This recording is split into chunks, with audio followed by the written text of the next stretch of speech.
Welcome to the Philosothon UK training for teachers. My name is Mark Smith. Our aim is to train you to run your own school or inter-school Philosothons completely independently. And as we proceed, you will see just how valuable this model is for teaching dialogue, building confidence, fostering rigorous thinking, and facilitating changes in lifestyle as a result of what is discovered in the dialogue process. These meta-competencies grow in a context of shared discovery, which is very powerful and transformative. Well, what is a Philosothon? A Philosothon is a community of inquiry with an I, really digging deep together. But there's a twist, which will become clear soon.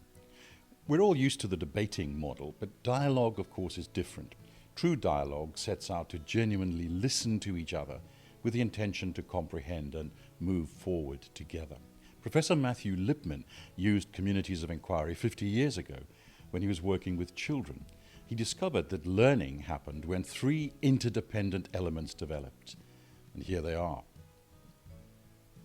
His research found that competencies like reading and organizing and writing clearly and relating to others with kindness are vital in education. We need to be able to measure output, what students can do. But these competencies need overarching meta-competencies, higher order qualities. And the community of inquiry model helps to develop these cognitive and critical self-reflective capacities. So meta-competencies are vitally important in the Philosothon and find expression there. So it's really about the 4 C's, and I'm sure you've come across the 4 C's, and I'll give you a chance just to refresh your memory.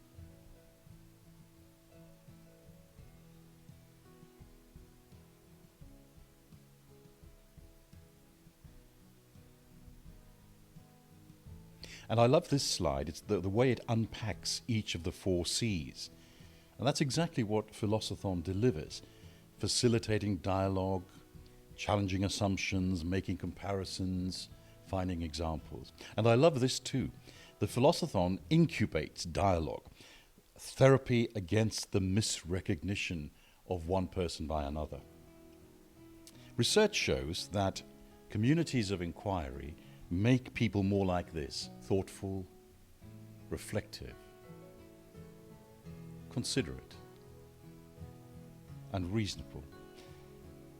And our young people are often described as being very superficial and obsessed with their phones and gaming and so on. But we know that our young people are fascinated with philosophy, with ethics, with theology. So what is the twist?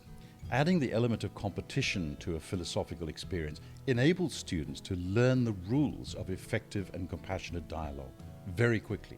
They quickly get it and are immediately motivated to abandon the instinctive debating mode.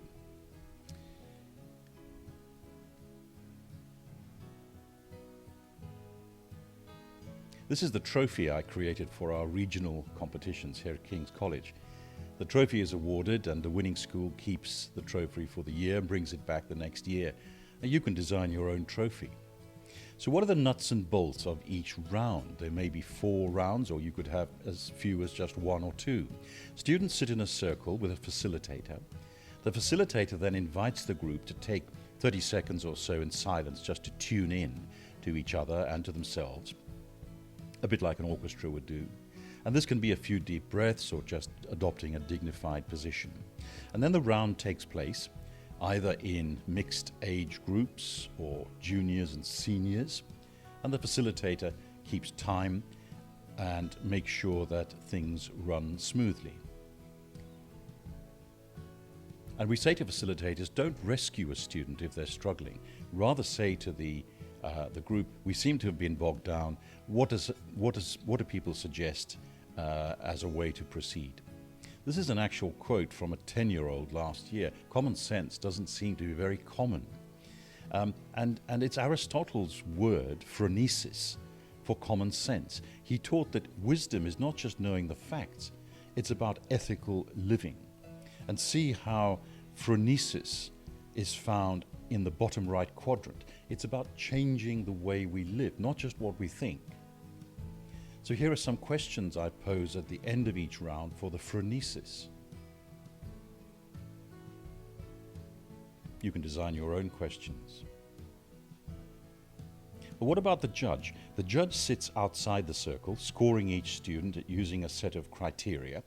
Collaboration scores high, facilitation, deep listening, asking for clarification, questioning assumptions, even asking for help. All of these score high marks. And grandstanding, unverified, simplistic statements score low marks, non-participation as well. And you'll notice each student has a name badge. Here's an example of a judge's score sheet. So the judge simply allocates a score in each category and then adds them up for each student. You can fiddle with the score sheet and make it more user-friendly. But what about stimulus material? There are a few examples on the Philosothon website, but you can design your own and create some questions at the end. The key is to make the material challenging but age-appropriate. Here's an example from Hinduism of the blind man and the elephant. You could think up some meaty questions for this one. And this one works very well for younger children.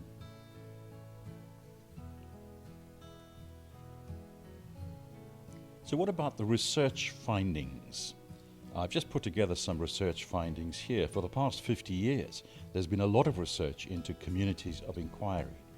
I'm just going to let you scan through these without comment.